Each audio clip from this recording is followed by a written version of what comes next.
Welcome to Within the Frame, where we bring the most pressing issues across the globe into focus. I'm Kim Mok-yeon. Chinese President Xi Jinping has wrapped up his first state visit to North Korea in 7 years and his first overseas trip of the year, putting the spotlight back on the future of China-North Korea relations. During their summit in Pyongyang, Xi Jinping and Kim Jong-un agreed to deepen strategic communication and expand cooperation, describing their ties as entering a new stage. However, the absence of any public mention of denuclearization has fueled questions about China's stance towards North Korea's nuclear ambitions and the shifting balance of power on the Korean Peninsula. To discuss these issues, we are joined in the studio by Go Myung-hyun, Senior Research Fellow at the Institute for National Security Strategy. A very big welcome, Dr. Go. It's good to see you. And also joining us online is Joel Atkinson, Professor at the Graduate School of International Area Studies at Hankuk University of Foreign Studies. Good to see you. Yeah, nice to be with you again. So let's start our discussion with Dr. Go, with President Xi's visit to North Korea, of course. What do you see as the significance of choosing North Korea as his first destination of the year? Well, it clearly shows that North Korea's prestige has increased, and I think it reflects China's reassessment of North Korea as an important and critical actor in this part of the world, in Northeast Asia. So clearly, North Korea has become a more of a strategically valuable player to China. It's no longer a pariah state. It's very interesting that President Xi of China is visiting North Korea after having had a summit with not just with President Putin of Russia, but also with President Trump of the United States. So I think, and we have to remember that President Lee Jae-myung of South Korea visited Beijing earlier this year. So, and the fact of the matter is that President Xi is going to North Korea instead of inviting Kim Jong-un to Beijing. And I think this shows, it's a sign of respect, obviously. And I think it also shows that China is giving North Korea what it wants. We have to remember that on the eve of President Xi's visit to North Korea has re-emphasized that it's not going to give up nuclear weapons. It's also showcased a new uranium enrichment facility. So, and President Xi going to North Korea, despite all these signs that contravened what China trying to pursue as a policy objective of North Korea, which was denuclearization, shows that China is finally ready to accept North Korea as an important player, and then also in a way tacitly accepting North Korea as a nuclear capability, as a nuclear power. So all this shows that China is ready to align itself with North Korea for us to achieve a strategic aim. And I believe this is because China feels under heavy pressure from the United States. And at the end of the day, what China wants is having partners and allies in this part of the world to fend off the containment strategy of the United States. Right, so it really shows how it reassessed the role of North Korea on the global stage. Now, when you look at the optics of the visit, Professor Atkinson, Kim Jong-un personally greeted President Xi at the airport and even accompanied him to his accommodation, showing with an exceptional level of protocol, of course. And at the same time, his daughter Chue, who had drawn a lot of attention ahead of the visit, was nowhere to be seen. How would you interpret that? Yeah, well, not only did Kim greet Xi at the airport, he also was there to send him off when his plane took off, waving very enthusiastically with both hands. It's not, exceptional in that Putin received the same treatment, including that same shared ride to the accommodation. But then I did see that Belarus's Lukashenko, he was not greeted at the airport, but then again, Kim did send him off. So yes, it shows, the highest level of respect that North Korea provides, but also what North Korea would see as a kind of a Korean warmth, a Korean simplicity.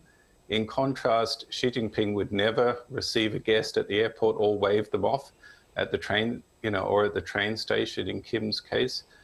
So what I think was most notable is the focus on the party-to-party nature of the visit, something that Putin could not receive.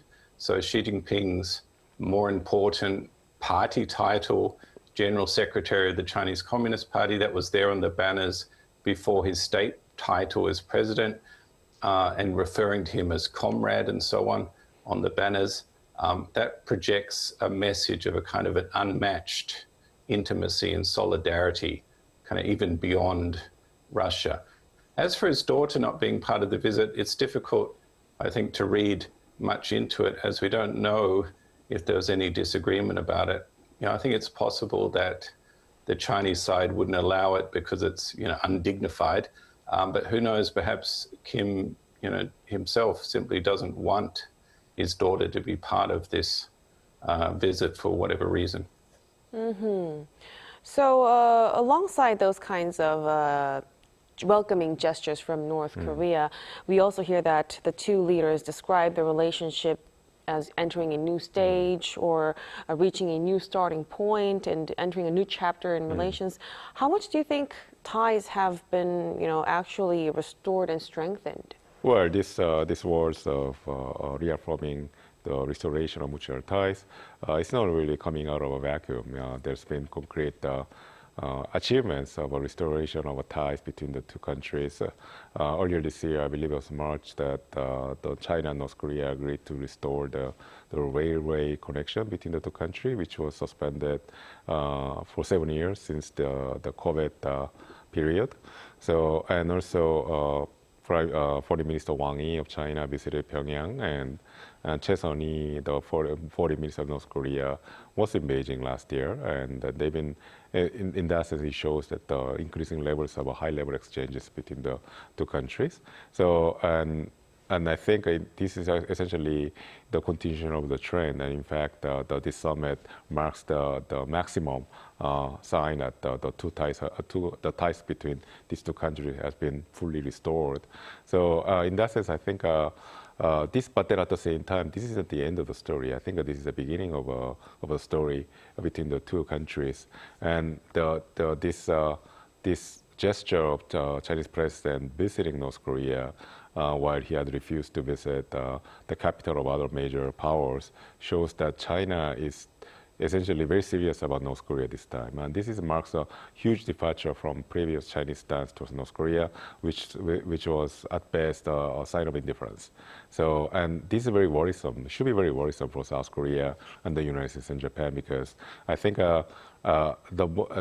clearly the message from Beijing to the rest of the world is that China is not just rehabilitating North Korea's reputation, but essentially seeing something in North Korea's illicit development of weapons of mass destruction. And this is only explanation for this should be that China is willing to work with North Korea to have a common front against the United States.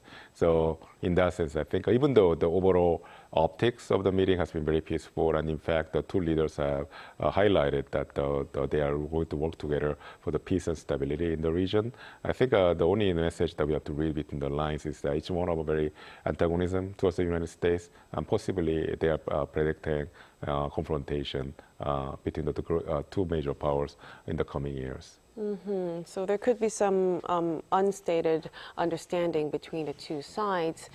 Now, when it comes to messaging, China's official readout did not publicly mention the Korean Peninsula or denuclearization, phrases that often appeared after past summits. Some analysts say this suggests Beijing is effectively tolerating North Korea's status as a nuclear weapons state. What are your thoughts, Professor Atkinson? Well, I'm definitely in the minority, definitely non-mainstream. Dr. Go may disagree with me on this, in that I think Beijing has always tolerated it, and perhaps even covertly supported it. Maybe that united front against the United States is more of a long-standing covert thing than many people kind of recognize. And that's maybe why the nuclear program's been so successful. But setting that aside, I think definitely now he is sending a clear message that he is tolerating North Korea's status as a nuclear weapon state. Just coming for the visit shows that he tolerates it. No media's kind of picked up on this, but I did note that at the banquet, the welcome banquet on the first night, the June 8th, when he arrived, Xi Jinping said at that banquet that, the Chinese side, his side, sincerely wished that the Korean people would successfully fulfill the goals and tasks set forth in the 9th Congress of the Korean Workers' Party. And at that 9th Congress in February early this year, Pyongyang was very clearly declaring, their steadfast will of the party to further expand and bolster the nuclear force. So, he's clearly quite comfortable implying tolerance. He's certainly not making any effort to clarify that he does not tolerate North Korea's ongoing nuclearization. Mm-hmm. No, now that you've mentioned it could be different from Dr. Go's opinion, I must ask Dr. Go, what are your thoughts on this? Well, I am surprised that Professor Atkinson believes that we have a disagreement here. In fact, I believe that we are in agreement when it comes to potential Chinese support for North Korea's, probably not explicit support, but then essentially indifference towards North Korea's development of nuclear weapons. Mm-hmm. Yeah. All right, so we are actually at the same page. Exactly, yeah. Now, another point that stood out was China's reference to strengthening exchanges when it comes to military exchanges. This is the first time such kind of language appeared really publicly. What do you make of that, Dr. Go? Well, this is clearly, I think it follows from what I said before. I think this is a major inflection point. I mean, so the President Xi visited North Korea under the with the premise that this marks the 65th anniversary of the signing of the treaty on the friendship and cooperation and mutual assistance. And one big component of that treaty is one of mutual defense. But then that clause of mutual defense signed between China and North Korea 65 years ago lay dormant for all this time, essentially because China never expressed or reaffirmed its commitment to defend North Korea in case of a conflict. But this visit marks in fact, reactivation of that clause, especially because one important member of the visiting delegation happened to be the Defense Minister of China, Dong. And also they discuss about expanding this military cooperation beyond just exchange of words of solidarity and so forth. So, and then this means, I think, potentially presages military drills and other types of joint exercises and cooperation, perhaps even like a weapons development. And this is our worrisome signs that the alignment between Beijing and Pyongyang is going beyond just the diplomatic reaffirmation of solidarity. So so this in fact makes this alignment closer to what the United States, South Korea, and Japan have in this part of the world. It shows that China is willing to invest in a closer cooperation, not just cooperation, but integration between the militaries of two sides. Whether this is going to happen or not is it's an open question. But then on the other hand, the symbolism, the seriousness on the Chinese side, and even the Chinese willingness to look beyond the North Korea's development nuclear capability, which has been, in fact, was affirmed just last month when there was a summit between President Trump and President Xi, when the joint communique, the two sides agreed to continue to work on the North Korean denuclearization. China's message this time contradicts all these words. So in that sense, I think it's a very worrisome sign. As I said, it's an inflection point for China and North Korea, and also should be a source of concern for South Korea, Japan, and the United States. Definitely will be something to keep our eyes on. Now, moving on to the economic side, Professor Atkinson, President Xi also expressed support for restoring cross-border trade routes, transportation links, and broader economic cooperation. But with UN sanctions still in place, how far do you think can China-North Korea economic cooperation realistically expand? Well, I recently read a new peer-reviewed journal article by a researcher with the Korean National Defense University, showing that North Korea's total exports went up as the decline in trade with Japan and South Korea due to sanctions was more than offset by an increase in trade with China despite those sanctions. But that imposed a cost on North Korea as it pushed them essentially into a colonial pattern where North Korea is exporting raw materials to China at reduced prices, and it doesn't have any other options. And many of those restrictions on China-North Korea economic links from the North Korean side implemented after COVID-19 and so on, So I think in the context of this visit, that this kind of declaring that China is not worried about being perceived as being too close to North Korea, we will see an increase in economic cooperation, but that much of what is holding it back is actually North Korean anxieties about connecting too closely with China's economy, with this kind of industrial powerhouse. So there still seems to be some room to expand cooperation on that front. Now, when we look at the broader picture, Dr. Go, some predicted that the latest visit by Xi would further solidify the alignment of the North Korea, China, Russia against the U.S., South Korea, Japan.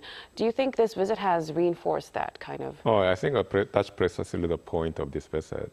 I think the so-called Korean axis, the China, Russia, Iran, and North Korea, remain notional until today, I believe. I think last year when China invited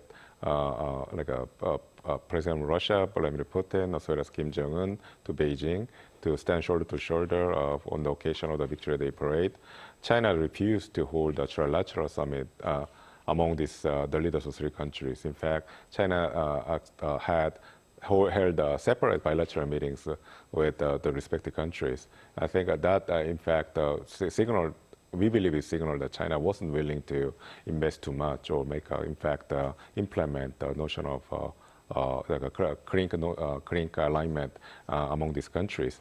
But now I think China is essentially showing that that's not the case anymore. Now China has become bold, and in fact, it's showing a strong willingness to implement this notion and essentially translate what was notional to something more real and actual. So in that sense, I think again it's an inflection point, and I think there's another strong reason why China is doing this. I think it's Taiwan. I think what the quid pro quo between China and Russia and then China and North Korea is, and especially when it comes to the latter between China and North Korea, is that China is now prepared or ready to tacitly accept North Korea as a nuclear power in exchange for a potential North Korean support in case of a Taiwan contingency. And this broadens the front about Taiwan contingency to include the Korean Peninsula, which has long time been the concern by South Korean experts. So now that Dr. Go has mentioned that we're seeing kind of a bolder approach from China, there's other views that China could try to bring President Trump and Kim Jong-un back to the negotiating table, partly to reduce North Korea's growing dependence on Russia. Professor Atkinson, do you see any chances of Beijing stepping back into a mediator role? Well, maybe Dr. Go would disagree with me this time, because I haven't actually seen any evidence that China is worried about North Korea and Russia relations being too close. I think that view assumes China sees itself as being on the same level as Russia and North Korea, which it absolutely doesn't. It doesn't see itself in the same league as those two. But Beijing is playing a mediator role here. But I think contrary to American hopes, it's a role focused on the US rather than North Korea. Under Trump, the US is not the side with preconditions. The White House has said that Trump is open to talking with Kim without any preconditions, and that has been its consistent policy according to the White House. So when Kim calls on Washington to, abandon its delusional obsession with denuclearization or whatever, that's him laying out a precondition. He doesn't want to sit down in a meeting where Trump brings denuclearization up. He wants the US to concede on nuclear weapons before the meeting. So I think she is a mediator, but rather than pushing Kim to talk with Trump without preconditions, his display of this solidarity with Kim is a message to Washington that it must move closer to Pyongyang's position if it wants talks to happen. That Kim has Xi Jinping's support and has no need to budge. So Washington must accept Pyongyang's precondition if it wants to improve the relationship, if it wants a stable Korean Peninsula. Then, so with all of that being said, Dr. Go, so it really seems North Korea's position as a de facto nuclear weapons state appears to be growing stronger. What about for South Korea? What do you think could be a very realistic strategy for South Korea to pursue from moving forward? Well, clearly, by the way, I feel bad about disappointing Professor Atkinson again, but then, I completely agree with how we characterize the Chinese strategy or view about North Korea and the United States. So having said that, I think South Korea's position in this is pretty clear. I think, in fact, South Korea's choice set is pretty constrained here. Clearly, North Korea is refusing to see or sit across the table from South Korea, and North Korea doesn't feel the need to talk to the United States now that both China and Russia are watching their back. So in that sense, South Korea's policy has to be one of patience now. Essentially a strategic patience with North Korea, and also show consistency in North Korea. So one thing that we have to remember about North Korea is that North Korea doesn't quite trust neither Russia or China completely, even though ideologically speaking, North Korea has grown very close to Russia. But I think there's a small part of the relationship between these two countries that hinges upon the continuation or the termination of the war in Ukraine. So there are a lot of events that could happen in the future that could disrupt this characterization of the clink, or like the China's rapprochement with North Korea. And this, every time this change happens, then North Korea will have to reassess position in the world, in the region especially. And every time the South Korea will appear in their equations. So in that sense, I think the best path of action for South Korea is to remain consistent, stay with this framework of exchange, negotiation, and denuclearization, and essentially become a reliable factor in North Korea's strategic calculation and buy for time. Mm-hmm. Thank you for that opinion, Dr. Go. So it really seems Seoul's strategic choices would be very important moving forward. We'll have to conclude our discussion right here. Thank you so much for your insights tonight, Dr. Go. Always my pleasure. And of course, Professor Atkinson, we really appreciate your time. Yeah, thank you. And that'll be all from us on Within the Frame. Be sure to tune in again next time as we continue to explore the stories that matter. Till then, stay informed and engaged.